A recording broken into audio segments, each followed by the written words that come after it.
Người phụ nữ quý tộc xuất hiện ở đầu phần 2 của Kiếm Lai là ai? Vì sao bà ta hết lần này đến lần khác sai người diệt trừ Trần Bình An bằng mọi giá?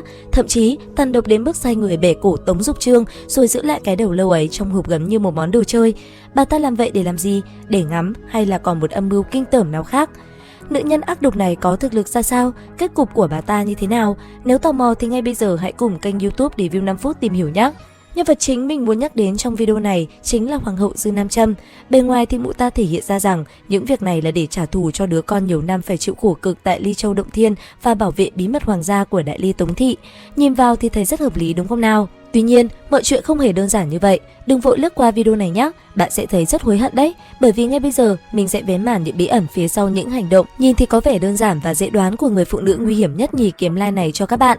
Có lẽ mọi người chưa biết, hoàng đế của Đại Ly, Tống Chính Thuần cùng với hoàng hậu của Đại Ly Dư Nam Châm đã sinh ra hai người con, đó là Tống Mục và Tống Cùng. Ngay từ khi sinh ra thì Tống Mục đã được đưa vào Ly Châu Động Thiên, đồng thời cái tên Tống Mục cũng bị gạch khỏi gia phả của hoàng tộc Đại Ly mới lý do là mệnh yểu. Cho nên việc dứt ruột đẻ ra hai đứa con mà chỉ còn có một đứa ở bên mình cũng thành một điểm khúc mắc trong lòng của Dư Nam Châm. Cho đến một ngày, nàng phát hiện một tài liệu bí mật trong thư phòng của hoàng đế, đó là những ghi chép về sinh hoạt của một thiếu niên. Ghi chép đó cực kỳ chi tiết, ví dụ như thiếu niên đó dậy từ mấy giờ, câu đầu tiên nói ra trong ngày là câu nói nào, ăn cái gì, vào lúc nào, vân vân, đều được ghi lại rõ ràng. Việc này bị Tống Chính Thuần phát hiện, chưa bao giờ hắn tức giận như vậy. Kết quả là Dư Nam Châm bị phạt rất nặng, ít nhất thì từ sau đó trở đi, nàng không còn là Đại Ly hoàng hậu nữa. Vậy là không biết từ bao giờ, nàng đối với người con chưa từng thấy mặt này đã có cảm giác căm hận, trong lòng chỉ toàn là oán khí. Nàng đã dành toàn bộ tâm sức cũng như tình cảm mẫu tử mà nàng có, đều dành cho người con luôn ở sát bên nàng, đó là Tống Cùng. Còn đứa bé yểu mệnh kia, tốt nhất là hãy biến mất thật đi, đó chính là quan hệ giữa bốn người trong một gia đình đế vương. Quay trở lại thời điểm hiện tại, đứa bé yểu mệnh đã trở về với thân phận thái tử. Khi còn ở Ly Châu Động Thiên, hắn có một cái tên khác là Tống Tập Tân, hàng xóm của Trần Bình An đấy các bạn. Vừa về nhà, Tống Mục lập tức nhận hết sủng ái, cũng như tâm lý muốn đền bù cho con trai của hoàng đế Tống Chính Thuần. Và hiển nhiên là ông cũng tuyên bố luôn rằng ngôi vị hoàng đế của Đại Ly sẽ được truyền lại cho hắn. Về phía Dư Nam Châm thì nàng có cay không? Cay chứ, nhưng nàng cay thì cũng có thể làm gì được? Bao chính quyền à? Dù sao thì nàng cũng không thể bật hoàng đế được, vậy cho nên mới có chuyến đi của nàng đến Ly Châu Động Thiên. Dù sao thì biết người biết ta, trăm trận trăm thắng mà. Sau đó thì những chuyện như chúng ta đã thấy ở phần 2 Kiếm Lai này phát sinh, ngay có liên quan đến việc đối phó với Tống Tập Tân và quyết định của hoàng đế Tống Chính Thuần đâu nhỉ? Các bạn bình tĩnh, bây giờ mình sẽ giải thích. Qua chuyến đi lần này, mẹ ruột của Tống Tập Tân đã nhận ra rằng con trai mình có hai cái khúc mắc trong lòng. Một là vì sao ngày hôm đó Trần Bình An lại tha mạng cho hắn, và hai là sự khao khát có được tình phụ tử giống như gia đình của Trần Bình An, đó là điểm thứ nhất. Điểm thứ hai là công pháp tu hành của hoàng tộc Đại Ly tương đối độc đáo, ưu điểm dĩ nhiên là tốc độ tăng cao cảnh giới thì nhanh, thậm chí là còn có bí pháp đền bù thiếu sót về mặt tâm cảnh, qua đó giúp cho việc đột phá cảnh giới thuận lợi hơn. Biết rõ hai điều trên đã khiến Dư Nam Châm thúc đẩy hai việc. Một là diệt trừ Trần Bình An, khiến cho nghi hoặc của Tống Thập Tân trở thành một câu hỏi vĩnh viễn không có đáp án. Thứ hai là lấy đầu của Tống Dục Trương để làm lá bài tẩy, đánh vào điểm yếu về mặt tâm tính của Tống Thập Tân khi mà thời cơ xuất hiện. Từ đó có thể khiến cho đứa con trai chịu nhiều khổ đau khi còn bé này của mình sẽ bị tàu hỏa nhập ma, sẽ vĩnh viễn tránh xa ngôi vị hoàng đế mà nàng đã định sẵn cho con trai Tống Cùng của mình. Vậy Tống Chính Thuần thì sao? Chẳng lẽ ông lại ngồi yên xem âm mưu của Dư Nam Châm thực hiện sao? Câu trả lời là lực bất tòng tâm, bởi vì vị hoàng đế này đã làm trái với quy củ của Văn Miếu, đó là hoàng đế thì không được tu luyện thuật pháp đến cảnh giới thượng ngũ cảnh trở lên, mà Tống Chính Thuần thì đã vụng trộm tu luyện đến nguyên anh cảnh rồi, chỉ còn đột phá một cảnh giới nữa thôi là ông sẽ vi phạm quy định của Văn Miếu. Điểm chí mạng nhất ở đây là việc tu luyện của ông đã sớm bị Mạc Gia ngấm ngầm sắp đặt, chỉ cần vị hoàng đế này đột phá nguyên anh là sẽ ngay lập tức bị biến thành khôi lỗi của Mạc Gia. Khi đó thì việc Tống Mục hay là Tống Cùng ai sẽ lên làm hoàng đế đã không còn nằm trong tay Tống Chính Thuần nữa rồi. Tóm lại là âm mưu ngay trước mắt của Dư Nam Châm chỉ là muốn đoạt được càng nhiều quyền lợi cho bản thân và cho con trai Tống Cùng của mình. Đó là những điều dễ thấy nhất trong thời điểm hiện tại. Tuy nhiên, sự xuất hiện của A Lương quá là ngoài dự liệu. Sự mạnh mẽ của nam nhân này đã lật tung mọi sắp đặt, mọi bố cục mà phía các phương thế lực của Đại Ly đang triển khai.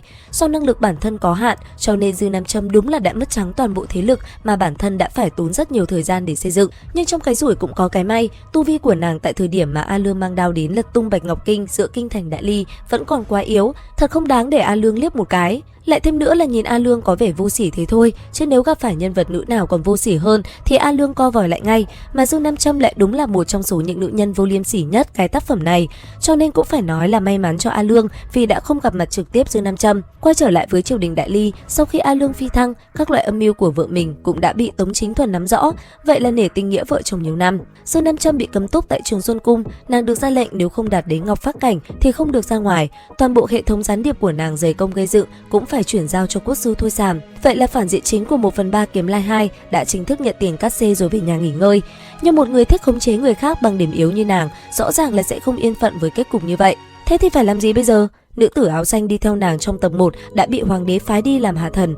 Bộ máy gián điệp mà nàng dày công xây dựng cũng đã bị cưỡng ép chuyển giao toàn bộ cho quốc sư Thôi Sàm rồi. Hiện tại, tình cảnh của nàng phải dùng từ không bột đố gột nên hồ để mà hình dung, bởi vì có tài giỏi đến mấy đi chăng nữa, một khi đã bị cấm túc và tước bỏ đi toàn bộ thuộc hạ thì Dương Nam Châm còn có thể làm cách nào để mà trả món hận với đám người Trần Bình An và A Lương đây? Bây giờ chính là thời điểm để nói về thân phận thật sự và âm mưu cuối cùng của người phụ nữ này rồi. Nàng đúng là một người con gái họ Dư, tên Nam Châm, nhưng đó là phần thân xác mà thôi. Còn phần linh hồn thì nàng là người của Lục gia tại Trung Thổ Thần Châu. Nếu như các bạn vẫn còn nhớ đến Lục Trầm, tam trưởng giáo của Bạch Ngọc Kinh, đệ tử thứ 3 của đạo tổ, thì Lục gia mà mình nhắc đến trong thân phận của Dư Nam Châm chính là gia tộc của Lục Trầm. Nàng cũng là một trong số nhiều hạt giống mà Lục gia gieo xuống thế gian, bị giam cầm trong vòng lặp luân hồi để phục vụ cho đại đạo của gia tộc. Lục thị vốn là một gia tộc chuyên tu luyện về thuật bói toán, cho nên việc tính ra được chuyển thế thân của người trong gia tộc của mình ở đâu là chuyện hết sức bình thường. Quay trở lại với Dương Nam Châm, đây không phải là kiếp đầu tiên hay là kiếp thứ 2 mà nàng chuyển thế, đây đã là rất nhiều kiếp rồi. Vòng tay mà nàng đang đeo có bao nhiêu hạt châu thì cũng là bấy nhiêu kiếp nàng chuyển thế, bởi vì những hạt châu đó gọi là linh tê châu. Người nhà họ Lục chỉ cần dùng bí pháp là có thể thông qua việc tiếp xúc với linh tê châu rồi thấy được nhân sinh các kiếp trước của mình. Đối với Lục gia mà nói, cách này là một con đường tắt giúp cho việc cảm ngộ nhân sinh nhanh hơn, từ đó khiến cho việc tu luyện ổn định hơn. Nhưng Dương Nam Châm thì không nghĩ như vậy, nàng đã đi hết kiếp này rồi đến kiếp khác, đều là người nhà họ Lục, đều là con cờ của nhà họ Lục, đều không thể thoát khỏi vận mệnh bị thao túng bởi các lão tổ trong gia tộc. Đối với nàng mà nói, linh hồn của nàng đã bị đóng dấu và khóa chặt trong một cái lồng giam gọi là Lục gia rồi, cho nên nàng phải giãy giụa, nàng phải làm mọi cách để có thể thoát ra khỏi vận mệnh lặp đi lặp lại này. Đầu tiên, nàng muốn một Đại Ly cường thịnh, cho nên Dư Nam Châm toàn lực trợ giúp Tống Chính Thuần trong mọi việc của đất nước để Đại Ly có năng lực thống nhất Bảo Bình Châu. Sau đó, nàng muốn quyền lực. Nếu Tống Chính Thuần đánh được Giang Sơn mà không giữ được Giang Sơn, Dư Nam Châm sẽ không ngần ngại đạp lên đầu trượng phu của mình để mà xưng đế, trở thành một vị nữ đế đầu tiên của Đông Bảo Bình Châu, thậm chí là một nữ đế thống nhất Đông Bảo Bình Châu. Không phải nói quá khi cho rằng nhân vật này có tham vọng trở thành Võ Tắc Thiên phiên bản Kiếm Lai đấy các bạn ạ. Tại sao nàng muốn làm như vậy? Bởi vì tại Hạo Nhiên Thiên Hạ này, những danh phận nào xuất hiện đầu tiên đều sẽ được khí vận bảo hộ. Cho nên, Dư Nam Châm muốn thông qua sự bảo hộ của khí vận này để mà che giấu đi tầm mắt của các lão tổ của Lục gia. Từ đây có thể được tự do, ít nhất là kiếp sau sẽ được tự do. Nhưng mà Tống Chính Thuần là một hoàng đế vô cùng xuất sắc, vậy là Dương Nam Châm chỉ có thể gửi gắm hy vọng vào con trai mình là Tống Cùng sẽ trưởng thành đến mức có thể mặc cả với Lục gia, đưa ra cái giá tương xứng để đổi lấy tự do cho mẹ của mình. Bởi vì suy cho cùng, Lục gia có hoặc là không có Lục Giáng, thân phận kiếp trước của Dư Nam Châm đều không có gì khác nhau cả. Nàng chỉ là một quân cờ trong nhiều quân cờ khác mà Lục gia đang có mà thôi. Nhưng sự trở về của Tống Tập Tân, bây giờ là Tống Mục, đã đe dọa đến kế hoạch của Dư Nam Châm nên mới sinh ra việc mẹ ruột muốn hãm hại con trai như chúng ta đã thấy. Vậy thì Tống Tập Tân có biết việc này không? Bề ngoài là Dư Nam Châm muốn diệt cỏ tận gốc đối với Trần Bình An, nàng sai sao? Dư Nam Châm vặt đầu Tống Dục Trương vì bảo vệ bí mật hoàng gia, nàng sai sao?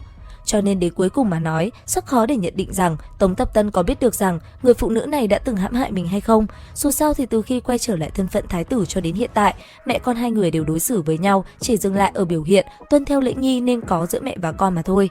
Và những dãy dụa cuối cùng của Dương Nam Châm làm khi bị cấm túc trong Trường Xuân Cung và bị tước đi nanh vuốt, đó là lấy được một trong số các mảnh vỡ bản mệnh sứ của Trần Bình An. Ý đồ rất rõ ràng, nếu Trần Bình An chỉ là một kẻ lang nhàng thì ả ta sẽ dùng mảnh vỡ bản mệnh sứ này để dằn vặt cuộc đời hắn, như là một cách để giải tỏa oán khí trong lòng. Bản mệnh sứ nếu hoàn chỉnh thì coi như là một phần linh hồn của người tu luyện, cho nên chủ sở hữu bản mệnh sứ sẽ có rất nhiều phương pháp để ảnh hưởng đến người có bản mệnh sứ. Đơn giản nhất là đập vỡ nó, ít nhiều gì cũng khiến cho đối phương bị thương nặng. Tàn độc hơn là có thể nguyền rủa để mà giày vò người có bản mệnh sứ, Còn Dư Nam Châm chỉ có một mảnh vỡ bản mệnh sứ của Trần Bình An thôi, cho nên không gian để thao tác sẽ hạn chế hơn rất nhiều và yêu cầu cảnh giới để lợi dụng mảnh vỡ đó cũng sẽ cao hơn so với bình thường nhiều. Ví dụ như có một lần để quan sát được vị trí của Trần Bình An thông qua mảnh vỡ bản mệnh sứ thôi mà bà ta đã phải mượn đến sức mạnh từ trận pháp và cả hai tu sĩ Ngọc Pháp cảnh thì mới có thể thực hiện. Thế là hành động này bị Trần Bình An phát hiện mà truy xét ngược lại.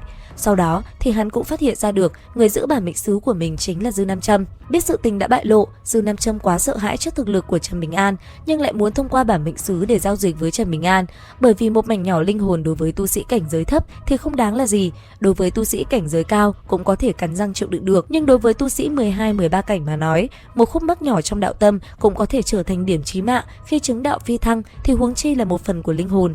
Cho nên thời điểm ấy thì bà ta chính là đang đánh cược với tương lai của Trần Bình An. Cái nàng cược là Trần Bình An sẽ lùi một bước, chịu chấp nhận điều kiện nàng đưa ra để đổi lấy mảnh vỡ của bản mệnh sứ trong tay nàng. Khi đó thì cảnh giới của Trần Bình An càng cao, tương ứng với những gì nàng đạt được sẽ càng nhiều. Kết quả là nàng bị Trần Bình An tìm đến tận cửa bem bay đầu. Lão tổ của Lục gia theo sát bên cạnh nàng, vừa để bảo hộ mà cũng vừa để giám sát nàng thì bị đánh tan xác ngay tại chỗ. Cũng bình thường thôi, đã có lúc lão tổ của Lục gia là Lục Trầm chỉ cần một lời nói sai thì sẽ bị vợ chồng nhà Trần Bình An cùng với các nhân vật có tiếng khác làm thịt ngay tại chỗ cơ mà. Thế nên những nhân vật phụ của phụ như Dư Nam Châm thì được xuất hiện tại 2 phần phim liên tiếp đã là may mắn lắm rồi. Cuối cùng là một số thông tin bên lề khác về nhân vật này. Dư Nam Châm có tu vi gì trước khi bị hoàng đế cấm túc tại Trường Xuân Cung thì không rõ, nhưng bà ta đã được hết cấm túc sau khi leo lên được cảnh giới Ngọc Pháp cảnh bằng cả tấn đan dược cùng với sự trợ giúp từ Lục thị cùng với việc hấp thụ vận khí của Vương triều Đại Ly. Cho nên không thể yêu cầu người phụ nữ này có đạo tâm sắt đá hay là thủ đoạn sát phạt gì cao siêu, nhưng ít nhất là trong phạm vi Trường Xuân Cung thì Dư Nam Châm có thể kích hoạt đại trận hộ quốc của Đại Ly, từ đó có sức cầm cự với tu sĩ tiên nhân cảnh trong chốc lát. Lại thêm việc ở bên cạnh nàng còn có một vị Lục gia lão tổ 12 cảnh đỉnh phong, cho nên mới có chuyện nàng sẵn sàng đợi Trần Bình An đến là đón, đụng là trụng. Mỗi tội lần va chạm này thì đối tượng bị trụng lại là nàng cùng với lão tổ tông. Có thể nói, Dư Nam Châm là một nhân vật phụ nhỏ nhoi, đóng góp cho mạch truyện chính của Kiếm Lai không hề nhiều chút nào. Ấy vậy mà khi nói rõ ra cả cuộc đời thì lại có nhiều khúc mắc đến vậy. Theo đánh giá của các bạn thì cái kết của Dư Nam Châm đã đủ đến tội hay chưa? Hay Trần Bình An vẫn còn nhẹ tay quá? Comment dưới phần bình luận cho mình biết với nha. Video đến đây là hết. Xin chào và hẹn gặp lại.